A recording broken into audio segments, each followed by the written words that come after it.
All right. So without further ado, let us say hello to the aforementioned White Rhino, the pride of Doncaster, the man who we were just talking about and singing his praises, not only for the knockout, but how he handled the knockout, how he celebrated, the one and only Dave Allen, kind enough to join us on this Tuesday evening. Dave, great to meet you. Thank you so much for doing this, and congratulations on the incredible win.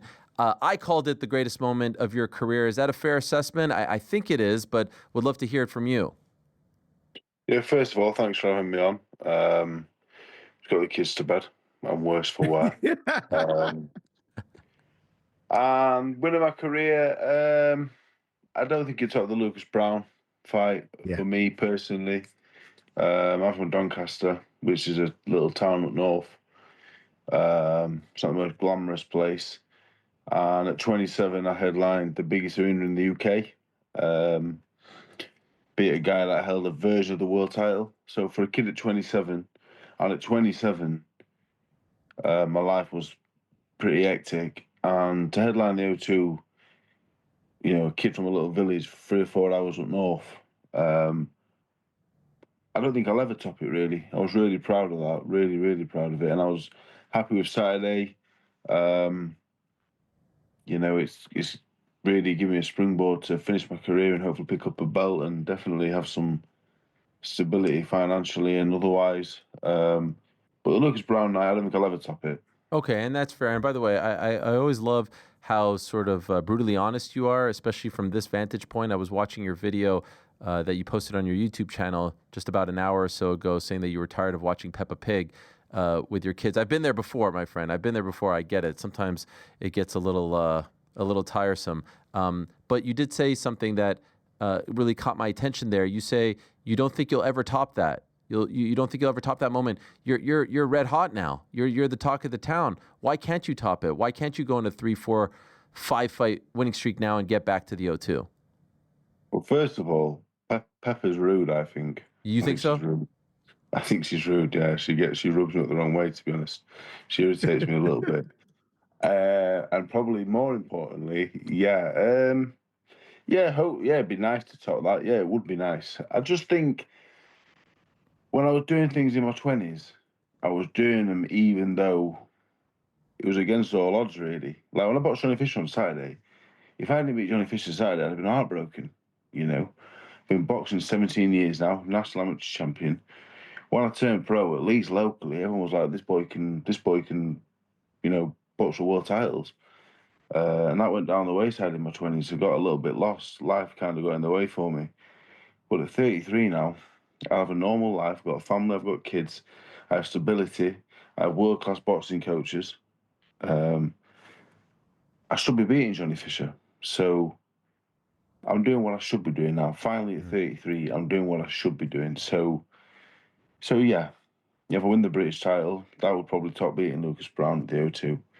If I beat some really big names, that would top it as well. But beating Johnny Fisher for me didn't quite do that because I expected to win Saturday, and more so if I didn't win Saturday, I'd have been gutted. I was adamant I was going to win. Dave, I spoke to Darren after. Darren Barker, obviously, look, Darren trained you before, and he said the motivation is what's changed you now. He said the talent was always there. I think we all knew the talent was there, and he said it's the kids. He said you're no longer doing it for yourself anymore. You're doing it for your kids, your family. Has that been the big change in everything, in getting to the gym? What you're doing with Jamie Moore and Nigel Travis? Is it the kids? Is it that simple? Yeah, I think so. I don't really do things for me. I'm not interested. If I was left to my own devices before I met my missus, like I didn't even have a sofa, I didn't have a bed, I didn't have a kettle, I didn't have anything. I just slept on the floor. I had a TV. I think I had a TV and two settee cushions. I'm not really a guy. I don't do things. I don't like doing things. I don't want to do things. I'm not interested. I used to just. I can't believe how many years passed me by. I met her, had the kids, and like I look at my kids and I love them. I get emotional thinking about them. So I want to give them nice things. I've got no real hard luck story. My upbringing, it wasn't. It definitely wasn't. It was a working class upbringing. It wasn't. It was hard at times, but there's no real hard luck stories or nothing really to write home about. It was just hard. But I don't want my kids to have a hard life. I don't want them to go without. You know, I want them to have everything. I'm too soft with them, to be honest. My daughter's gonna be a nightmare. You know, when she gets a boyfriend when she's in the 40s, I feel sorry for him because it's gonna be hard for him. You know, so yeah, I just want to give him everything. So I'm away in Manchester 4 days a week. I'm training hard. My diet needs a bit of work, to be honest. But yeah, the kids really. My nan passing away really was the start of me maturing. Really, my nan passed, and my nan passed 10 years earlier. You know, my life would have been over. But at 30, I'd already settled down a little bit. My life was a bit more normal. And I always feel so guilty saying it, but my nan passing away really was like, and it sounds horrible to say, but like, it changed me for the better, really.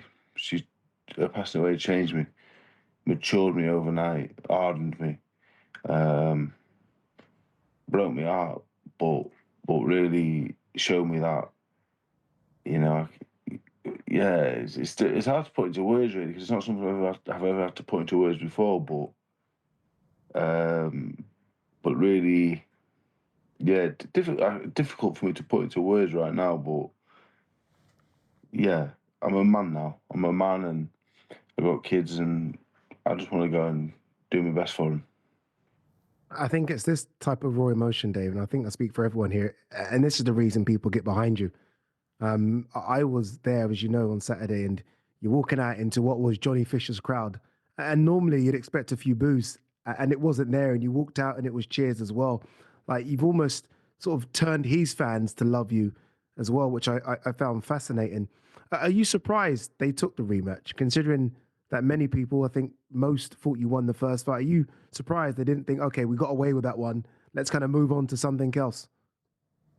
Yeah, you know, it's funny. I walked out on Saturday. And I thought, are they going to boo me? Are they not? And you know, people say, "Oh, he's a nice guy," and I just think I'm a little twat. You know, like I'm a naughty little man. Do you know what I mean? Like I'm just a naughty guy. Like I'm myself. Do you know what I mean? I'm not an angel. Do you know what I mean? So, and I think that's why people like me really because I'm just a normal person. You know, I think I'm a good-hearted fella. But I'm a little twat as well. Do you know what I mean? I don't mind. I'll have a little dig here and there and do this and have a laugh and whatever else. I'm one of the boys. I'm not an angel. I'm one of the boys. So, and I think that's how people are taking to me, and that's nice. But in terms of the fight itself, the rematch, yeah, I told him myself. I said the day after the first one, I said, Johnny, I literally told him on camera, off camera, I said, Johnny, don't box me again next because when I boxed in Saudi Arabia, I'd had 6 rounds with Fraser Clark, and apart from that, I'd not had a real fight for 5 years. So I boxed Johnny the first time. The first 3 or 4 rounds were hard. My timing was off. It wasn't even off. It wasn't even there. Like I got through the first 3 or 4 rounds, being a tough old man who's got a bit of experience, and then I got to him in 5 rounds. And I shouldn't have been getting to anybody in 5 rounds. I got myself. I was just fit. I was just fit and hard. I had a bit of experience, but the first fight did me the world of good. As soon as I got back in the gym, I thought, wow. Then 10 rounds did me the world of good. And I thought Johnny Fisher cannot live with me, and I got back in the gym February time. I sparred Pat Brown. I was about 22 stone nearly. I put about 3 or 4 stone on over Christmas and January because I'm an animal. That's what I do. And yeah, I sparred Pat Brown. And I got back in the gym and I thought, wow, I'm 4 stone overweight. And I felt sharp as anything. Felt really sharp. And then fast forward to March, April, and me, Jamie, and Nigel said, look, Johnny Fisher, he cannot compete with me. And Saturday, that was the case really. I do feel I could have ended it in a round or two if I wanted to, if I'd let my hands go. But I'm very cautious and safety first, and I went the rounds and waited till he was gone and took him out. It was Johnny Fisher's a nice fella, and he will be a good fighter, but he's a raw novice fighting someone who in me isn't a world beater. But to beat me, you have to be pretty good, and he's not there yet. Why didn't you celebrate, Dave? Why was your reaction what it was when you scored the knockout? Well, Johnny Fisher is my mate. Like I do like him. He's someone I admire him. To be honest, he's younger than me. He's a really nice fella, you know. Really nice fella. He's like me, but without that bit of devil in him. Do you know what I mean? Like, he's a nice guy, you know. So, but it wouldn't have mattered if it was Johnny Fisher or someone else I didn't like. I would never celebrate. I walked to the ring, and on the way to the ring, you know, I could see his old man and his mum and his brothers and sisters. So when he goes down face first, my first thoughts, I put my arms in the air, raised my arms, looked over, saw he was flat on his face, and his mum and dad are watching, and if it was the other way around, you know, my mum and dad were watching, I wouldn't want someone running around celebrating till they know that I was all right. So it's not. It's Johnny Fisher is my mate and that, but it's just a right and wrong thing, really. I'm not going to celebrate while he's down. I've got nothing against him, and I'm not even a celebratory guy anyway, really. You know, I've not really celebrated since. The most exciting thing I've done. What's the most exciting thing I've done since? I had a Diet Coke after the fight. I had a bottle of Diet Coke. Did I eat anything? Didn't even eat anything. Nothing. I had a Diet Coke. What did I do? I had a Diet Coke. I had about 6,000 pictures in the hotel, and I had a bath. I can't even shower because I perforated my eardrums. I had to have a shower. So. Well, I did see a lovely photo of you bringing the belt to your father, and I love the description. Had to go take the belt to see my dad. He watched the fight, bladdered in a snooker hall in Donnytown Center. Some man. Yeah, my dad's, yeah, he's well known. My dad, he's a madman, you know. He's mad. He's crazy. You know, I'm my mother's son. I'm the child of my mum. I'm easygoing. I'm a nice guy, chilled out.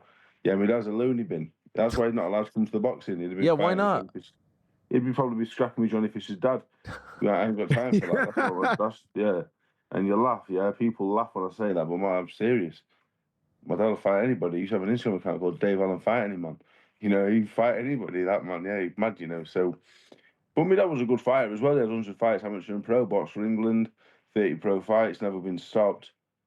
He was a good fighter, but he's still not safe to leave the house. So he went to the snooker hall in town, bladdered he were. A few people texted me to say your dad's steaming down Silver Street. So, you know, he enjoyed it, took the belt to him. We have a mad relationship, really. It's a mad one, but he's my dad and I love him. So I was happy to make him proud. Dave, the weight. I've got to talk to you about the weight. Look, you fooled everyone because you still look flat on your feet. I mean, sorry, sort of on your toes. You look good. Yep. So regardless of what the weight was, you got the job done. What do you think is your best weight, though, Dave? If it was like the biggest fight of your life is coming up, what weight is Dave Allen? No, it's a difficult one to answer, really, because, you know, common sense says like I should be a lot lighter. I had a DEXA body scan, and they said to me, at 10% body fat, I could do 17 stone 3. Because the first question was, can I do bridger weight? That was the first question I asked. Wow. Which is 16 stone 4. And he said you can do 17 stone 3, and you can do a 13-pound cut, walk, cut, whatever it is. So I said 17 stone 3, okay. So now for me personally, I watched David Price at 17 stone 3, and I felt shocking. Felt terrible. Couldn't punch. No punch resistance. I watched Lucas Brown at 17.6, but I think at 33, I'm twice the size I was at 27. If you look at Lennox Lewis in his early days, you know, even in his mid to late 20s, and you look at him again in his mid to late 30s, he was twice the size. You know, I think I've matured a lot, but it's difficult. I weighed an 18.13, but I weighed 18.5 for the first fight, but I had a belly for the first fight. And madly enough, if I weighed 17, if I had 0% body fat, I still have a belly. I'm that guy, like. I've got an awful body. I've got a good job I'm handsome because my body's terrible. I've got the worst body I've ever seen. It's horrible. Like, it's just terrible. I don't even know how I've got kids. It's horrible, my body. It's mad. But my perfect weight, yeah, I've sparred a lot of people, and when I've been heavy, I sparred one guy, Simon Valley, Commonwealth Games gold medalist back in the day, and I'll never forget, it was years ago. I sparred him once. I was really big and heavy. And after the spar, I said, Dave, seriously, you hit so much harder with the weight on, you know. So, and then as I got a bit older, I'm a bit more analytical and looking at stuff and thinking more and watching my fights and watching other heavyweights from this era and eras gone by. And I'm not fast of feet. I'm not fast of foot. I've got fast hands with a single punch, but I don't throw combinations really. I'm clever. I'm a really clever fighter, physically strong, heavy-handed, and tough.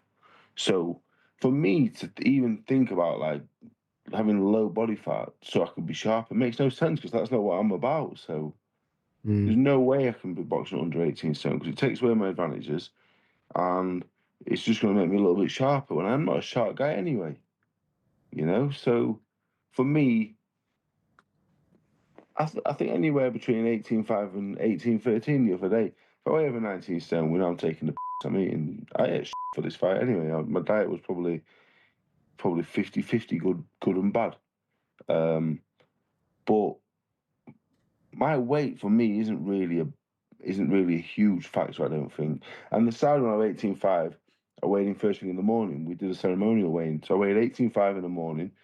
If I'd have got weighed in the morning the same time this time, I'd probably been 18 stone 7, 18 stone 8. So really, it was only a 2 or 3 pound differential, really, because I got Yeah. weighed in 4 hours later. So, yeah, like people said my thing the other day, certain YouTubers out there, not even about the weight, really. People chat they haven't got a clue what they're talking about. That's the top and bottom of it.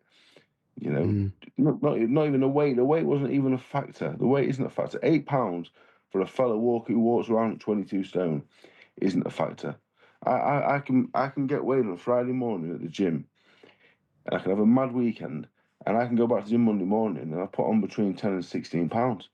So realistically, £8 is different. I didn't weigh it at the same time. It's mad, really. It's mad. People, yeah, it's experience, and I know the crap. When I weighed at 18.13. Didn't even give it a thought, to be honest. It wasn't a worry at all. Right, hey, you look good. You look good. The gas tank looked good. So whatever the weight is, it's working for you. What next, Dave? I hate when we have to ask that question. But you know what it's like? You beat someone. It's always like, oh, what next? What's next? And I thought Jamie Ward did a really good interview with you in the ring, sort of asking that question as well. Is it the winner of David Adelaide, Jimmy TKV, British title fight? Is that now the aim, the goal? You know what, it's about levels as well, really. Like Johnny Fisher, I'm not sure how good he is, really. So I'm not sure how good I am because of that. I know I'm a good fighter. I've sparred all the world champions. I've boxed some very good fighters. I boxed Dylan White, Lewis Ortiz back to back. I had 10 amateur fights. I only got out of the first round, I think, 4 times. I had 10 pro fights. I think I only got out of the first round 6 times. And I boxed Dylan White, it took him 10 rounds. Lewis Ortiz took him 7. I'm not even trained for Lewis Ortiz. So the narrative that I've never been any good is completely false. It's wrong. A lot of natural talent, and I was tough and strong. I was always decent. I'm never going to be a world beater because there's factors involved. Like I've got my arms are 4 inches long, and that's from shoulder to the end to my fingertips as well. I'm built like a T-Rex. I'm slow, and I don't hit that hard at the highest level. So I'm never going to go to the very top, and I'm all right with that. I accepted that a long time ago because I sparred the U6 and the Furies. You get to see the levels, but yeah, I hold on to hope I can win a British title, a Commonwealth title, push on for European titles. Beat some big faded names because in 100 years' time, we're all dead anyway. So when they look back and go, oh, Dave Allen beat him, it don't matter if you're 46, still beating. So, yeah, I have all kinds of aspirations and ambitions, really. I messaged Eddie in 6 times today. I messaged him 6 times with 6 different ideas. I followed him back on Instagram yesterday. He unfollowed me a couple I of see years that. ago. Yeah, first time. He unfollowed me first. Eddie unfollowed me, and I thought, you're cheeky, you are. So I unfollowed him back, yeah? Then after I boxed Fisher in Saudi, he goes and follows me again. And I thought, yeah, I can see you, but I ain't following you back. But now, obviously, I've signed with him. I thought I'd follow you back. So I followed him back, sent him 6 ideas through. He sends me laughing reactions back, but I'm serious. He thinks I'm joking. I ain't joking. Can you tell us I'm not those? joking, What are no. the 6? Oh, loads of ideas. I've got ideas coming out my ears. I want to hear them. I want to hear them. You don't want to hear them. You'll laugh at me as well. No, I won't. We're backing you. The plan is to headline locally in Okay. September. Okay. But I don't want to wait till September because if I'm boxing in September, I'm thinking I'm not going to go back to the gym till mid-July. So I said to Ed, like, I want to box before September. Why wait? There's a fella called Chris Lovejoy I was meant to box 5 years ago. Oh, the An big American American. guy. The American guy, meant to box him years ago. He's 22-1-1. And look, to be honest, he ain't very good, but that don't bother me, to be honest. So I thought, well, if I'm going to keep busy, I'd love to box him. Then we go Sheffield, defend the belt I've just won. And at the end of the year, if the British title is ready, like say Adelaide TKV, love to box the winner. And if not, I'd box anybody. Box anybody at that point, not bothered. So yeah, I've got all kinds of ideas. I'll box anybody though, and that people know that about me. Some people say, "Oh, I'll box anybody." Me, I will box anybody. I've lost 7 times. Not really much to lose at this point. So, but I would like a couple of fights. I think I'm still getting better, and I still think I think I've had 21 rounds in 6 years. So, yeah, I think I can still get a little bit more out of myself. So hopefully, I'm given the chance, and Eddie will get another 7 texts tomorrow, another 5 the day after. So he's either going to unfollow me again, or he's going to give me what I want. So one or the other, I'm happy with. Dave, what would you like to see Johnny Fisher do? How does he navigate this point? He has to improve. He has to improve. He didn't show any improvement from December till May, which is worrying for me. And people said to me earlier, like, "Why? Well, you're not his mate. You say not nice things about him." But I say that because I am his mate. He's a good guy, really good fellow, proper nice fellow, really nice, He's the kind of guy you'd leave your missus in the house with, and you're all right. That's what he is. He's a good man, He's sound. He's a really good bloke. He's a proper bloke. But like, he ain't got no better since December. Didn't learn a thing. Didn't learn anything. Gone backwards. Didn't learn anything, and his confidence was shattered. I'd done him in the build up. I've done him. Yeah, because people think I'm daft, yeah, but I'm not daft. I'm actually on the sly, quite intelligent. Because I act daft and I tell jokes. Listen, I was playing games from December 21st. Tell me the rematch might happen. So I'm playing games straight away. And that don't mean I don't like him. It's the game's the game. I've got kids. I'll do what I got to do to beat her, and it worked. I was playing games from the get go. The rematch might happen, right? Okay. Planted a few seeds. I was telling them what I think they should be doing in the rematch. Even back then, I was saying things that weren't true because I knew that's what I'm about. I'm that guy. I'm a survivor. I grew up with sisters. You have to survive in this game. You have to be smart. So I worry for him because he didn't show any signs of improvement. I think there's loads of things. There's loads of them, but he has to improve. But the kind of fella he is, given the chance, he will improve. He will improve. He has lots of raw attributes that can be worked on, but he needs to do it. He needs to be matched properly. The first fight against me was understandable. Everyone thought I was shot to bits, and I'll finish. So yeah, let's box Dave Allen and chin him because no one's dropped him. That's fine. And I thought it was a good match for him as well. Cause I'm not sure what I've got left myself. The second time, whoever's idea the rematch was, do you know what I mean? I'm not sure. I'm not sure they should still be involved in working with moving forward because I told him. I even told him myself. I even said, don't do it again. If your opponent says don't box with me, even though it's the biggest fight for them financially and otherwise, you probably should listen to him really. Yeah. And I'm genuinely being a nice guy, even though I was planting seeds if the rematch did happen because I had a feeling they would push for it. But I want him to do well, and I would help him if they ever said to me, look, can you help us in any way? Can you any pointers? Come down to the gym, do some body sparring, did bit of this, bit of that. I would love to because like people saying, like, oh, you say this and that. I say he hasn't improved since the first fight. I said he was poor the other day, and he comes from a place of like actual friendship. Like when your mate goes out, yeah, and he's wearing some mad outfit, or like his hair looks shit. I'm gonna tell him. Yeah. You tell him, Respect. don't you? Respect. You tell him. You don't let him go out looking like a dick, do you? You say, oh, you're like an idiot. What are you doing?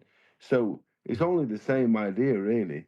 So he needs to improve a lot drastically because the heavyweight division is not something to be messed about with, And I learned how to defend first, and yeah, I got beat a few times because of it because I was safety first and I was very defensive and my output was low. but I ain't never been on the canvas, and I never will be seen on there. And he needs to learn how to box. Dave, one last You know? one, and we'll let you go because Yeah. I know it's getting late there. You talked And about. I will talk all night as well. No, it's okay. I love it. I Yeah, mean, that's I why will go. I Yeah. urge people to check out the YouTube channel. It's great raw insight into you. your mind. You talked about being a survivor. If we would have spoke, 5 years ago, 2020, you announced your retirement from the sport. You're going through a tough time, and I would have told you that it would have turned out this way. That you'd work your way back up. That you'd get an opportunity like this. That you'd headline. That all of a sudden you'd be in demand. That you'd be with Eddie. All this stuff. Would you have believed me, or would all of this have sounded too crazy? You know what? I would have believed it. Yeah, I would have. Yeah, because even though like I am modest, I'm modest because sometimes I have low confidence, and I do have low confidence. Sadly, it was the first fight I've ever been into. I bought some journeymen. I bought some terrible journeymen as well. I bought people that shouldn't even have a license. To be honest, they were really bad. But even then, I've been known to talk myself into thinking I'm going to get beat somehow. So I am low confident. But at the same time, while I'm low on confidence with my boxing and stuff, I don't know. Like I said, like my life for a majority of it was a bit of a struggle. Like never had much, never did this and that. But I just always found a way. I always found a way to have something. I don't know if that makes any sense. But like, I don't know really. I've always just been like one of them guys. Like, like when you're at school and like a big group, you get in trouble. Mate, I'd come out of it smelling the roses. Me, like I was like guy, like I was born lucky. Get away. I don't know what it is. Like just a lucky guy, really. Always been lucky, and it's better to be lucky than anything else. I think so. I'm just a lucky guy, really. I've got great support, and I did think I'd come back. I did a post, I think in 2021. I think after I came back in the 4-rounder, and I said I'd headline the O2 again, and I believed it. And I didn't know how we were going to do it because I couldn't see how I could beat anybody any good.